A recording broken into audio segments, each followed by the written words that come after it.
What can I say? I'm fragile, annoying. I'm hard to be around. Yes, I see you have that listed under strengths. Yeah, read the next one. Ah, yes. Lying on resumes.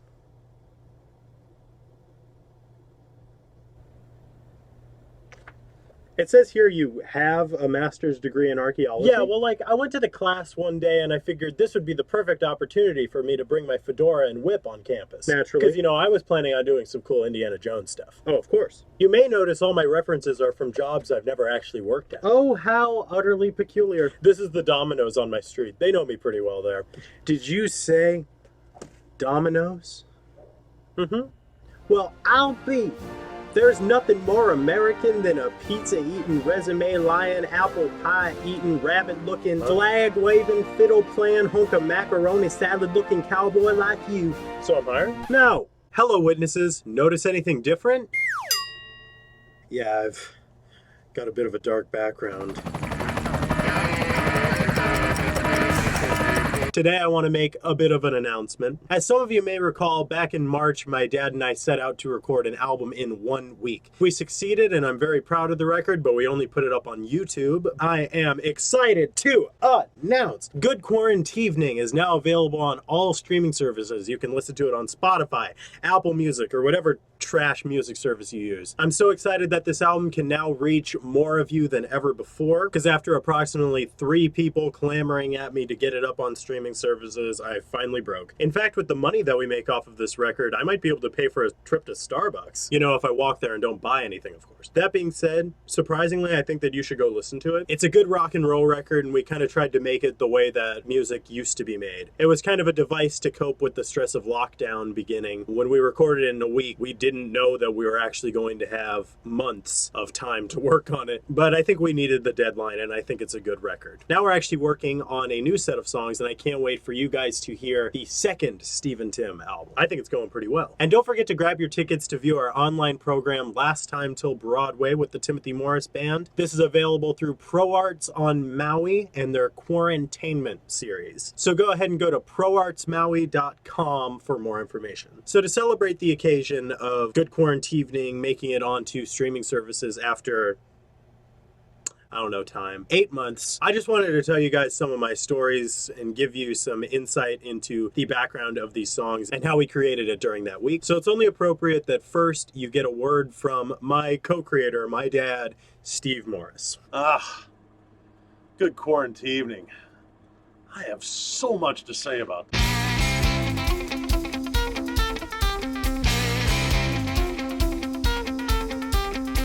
Wasted on the Young was one of only 3 songs that were written before we went into the studio to record Good Quarantevening. Like pretty much all the songs on this album, it originated out of a jam session between me and Dad. We always felt that this was a really strong song, so we were excited to put it to tape. We decided that it just had to be the opener because it kicks off the album with high energy and a big hook, so I really do appreciate this song. So I pretty much wrote and arranged the music, and Dad wrote the lyrics and the melodies and sang it, as a lot of these songs were written, in fact. And this is also one of my favorite songs ever to play live. The solo is probably my favorite one to play. And I honestly think you're going to be hearing a lot more of this song over the years because I'm not going to take it off the set list.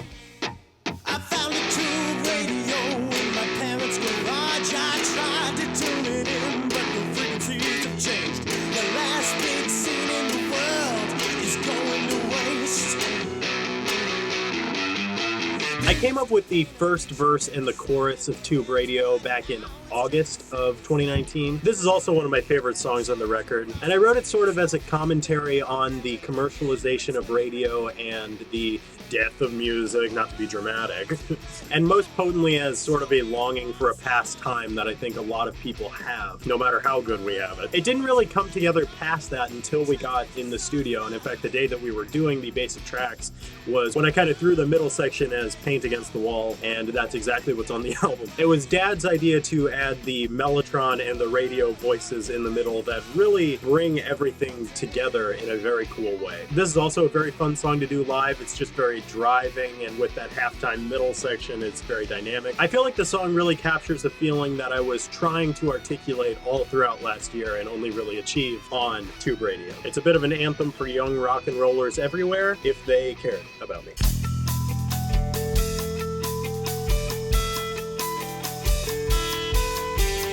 Friend is a song that really came as a surprise to us because it was from a jam session that we had forgotten about. And we had forgotten how far along we got in the song. And it has so many different changes, and I don't know how many keys it's in. And so we were excited about it just on that alone. And then while we were recording the final version of the song, Dad again had the idea to add the mellotron that really makes it. Dad wrote the lyrics, and I think he's the one that's going to be able to give you the best description. So here we go. The lyrics for Friend came very quickly, very easily, and kind of out of nowhere. Basically about when a loved one or a very close person to you is dealing with things emotionally and kind of check out for a while, whether it be depression or anything. But it's about not giving up on them and doing everything that you can to be supportive to them. Long story short, at the end of the week, we were listening to this song just kind of in disbelief at how quickly everything fell together and how it just felt like a real song. And in fact, Dad said he's pleased with it, and that doesn't happen very often. It's kind of an anomaly, and I don't take credit for it.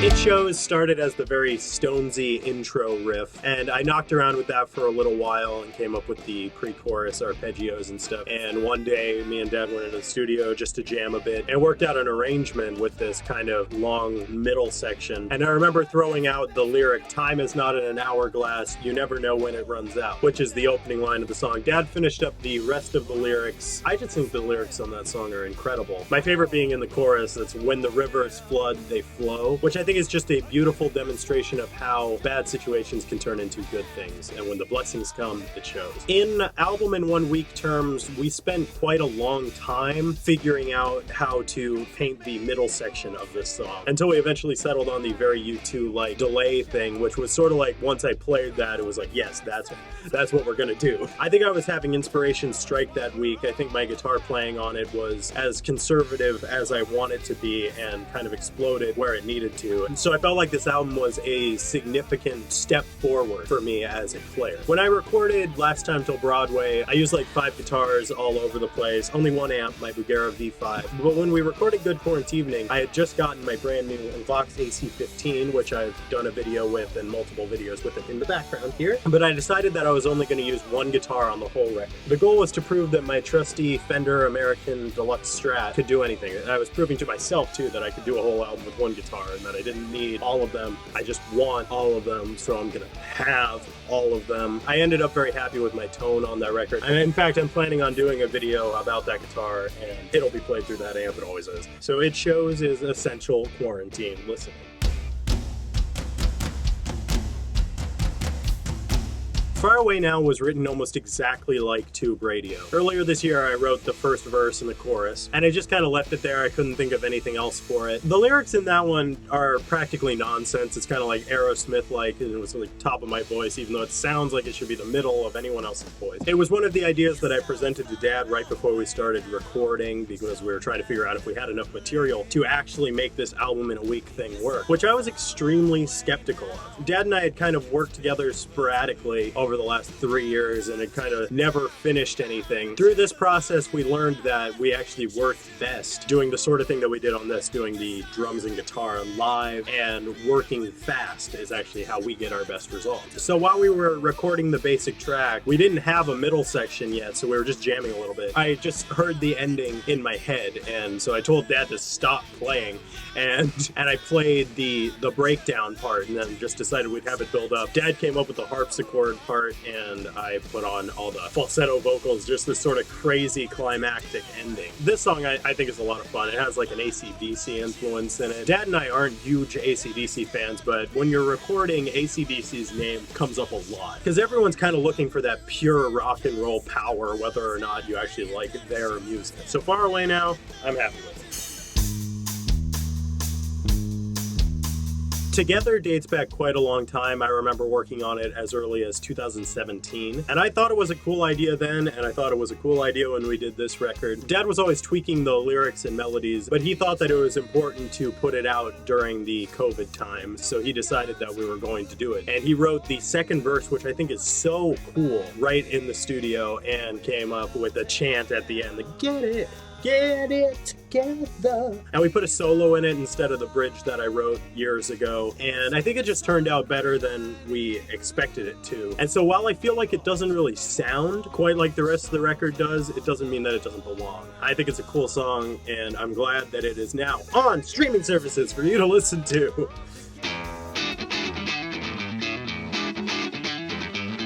Now, Dark Night in London Town was another surprising song. I wrote the riff and the music for this one the night that I got the AC-15. It was just this funky blues thing. I think it's a cool riff. I like playing it. I like how it's fast. It doesn't really sound like anything I'd write, which is always fun. But we really had no lyrical ideas for it, so we were actually thinking about putting it on the record as an instrumental or not having it. And on one of the last days, I heard that Dad was working on it out in the studio. I came out to check things out, and he's like, this is a little different, but how do you like it? And whatever. And he'd written this sort of secret agent adventure lyrics, and I just thought it was so cool. It just worked so well. It was going to be Dark Night in Hollywood, but here's what happened when we wrote the middle section. I was hearing just this drone with the feedback and all, and then actually putting the dissonant note in there came by accident because I hit the wrong note while we were working on it. And then we panned them left and right, and I just thought it sounded really cool, this just sort of wall of feedback and noise. And then so I put the London siren, the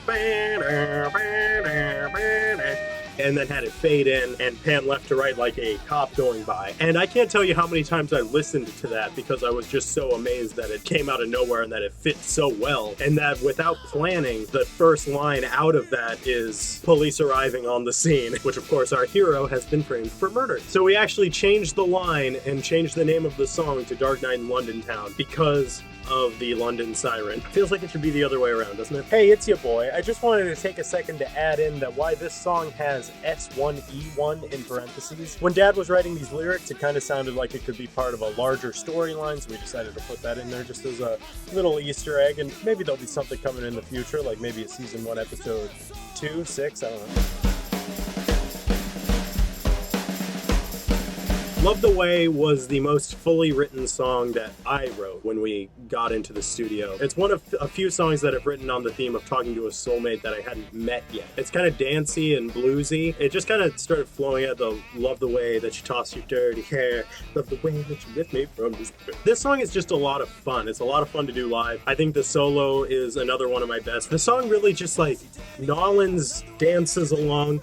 And it's just so much fun to play. I love doing it live. This is another one that I think you're going to be hearing more of. I cannot wait for a live performance to come back. I think a lot of these songs are built to be played live. And this one maybe the most so. I'd love to get the crowd singing this chorus because it's just la da la da da da da da da. And it's very easy to pick up. It's not exactly rocket science music lyrics.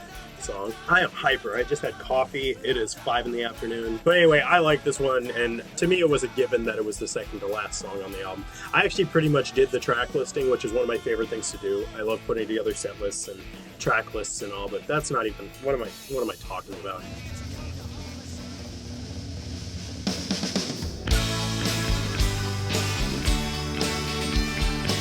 We Are One dates back no less than 10 years. I remember the day when I was only 7 that I was playing drums in my room, and I didn't know it, but Dad was working on a song to surprise my mom. He came in the room and said, play that beat that you were doing, which isn't anywhere near what the song ended up being, I guess. But he played the song, and we decided that we were going to surprise her on her birthday at a gig with the Funnies, who were Dad's band and the first band that I ever played with, that I was going to get on drums, and he was going to do this song. That's a really fond memory for me, and I mean, I was only 7, so when I got off the stage, people were just like freaking out and asking me, how long have you been playing? And I was like, 6 years. And why? You know, I picked up drumsticks the day I was born, I'm convinced. After that, I didn't hear much about the song until about 2017. And that's when we put together the arrangement that kind of dictated all the other recordings of it that we did since. We had a lot of crazy ideas through that time, a lot of different ideas of what to do with it. But when we got into the studio on Good Quarantevening, we just did it simple. We didn't try to embellish it very much, and I felt like it was exactly what the song song it needed all along. So I'm really happy that it came together finally and ended up on the record. As the closer, of course, there's no other place to put this song. So this is a great song and really entirely Dad's song, more so than any of the other ones on this record. But I'm glad to have put my mark on it. I like my guitar parts, and I think it's a great song. I think it's got good hooks, and I think you should listen to it, and I think I'm probably going to listen to it after I'm done with this video. But I think it wraps up the album quite nicely. So all in all, this album was a very positive experience, even though it totally burnt us out. Like, I couldn't do anything for the next 3 weeks. It's a lot of work to do an album in 1 week, but I'd honestly recommend it because it was a great bonding experience,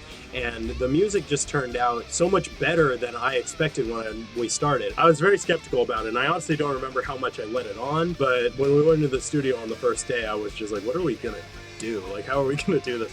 But it panned out, and I'm really happy that it did. It's just different. It's much more pure rock than my solo stuff is. And so it's great to have that sort of outlet for it. I think Dad and I are developing a good working style. There's a lot more material coming out in the studio right now that I'm very excited about. So I figured it was about time to let more people go and hear this and add it to your Spotify playlists, tell your friends. I don't know, whatever. Subscribe to this channel. Why don't you like this video and press the little bell for notifications? I don't know. There's all these questions. We don't know the answers. So just do it. So Good Quarantevening is on streaming services now, and tickets for Timothy Morris Band Last Time Till Broadway are available on proartsmaui.com. It's a 45-minute concert special, and I think you should watch it because I think it's a special performance, and I can't wait to see the first professionally produced film of me, and let alone the Timothy Morris Band. I can't wait to get back out there with the band and play for a purpose again. We've been rehearsing every week, but you know, gigs. I hope you enjoyed this video. I hope you found anything that I said interesting at all. Let me get out of this shirt. I've got to go to a job interview now. I'm interviewing to be, I don't know, but I'll let you guys know how it turns out. I'll put it at the beginning of this video, and I'll see you guys. Bye.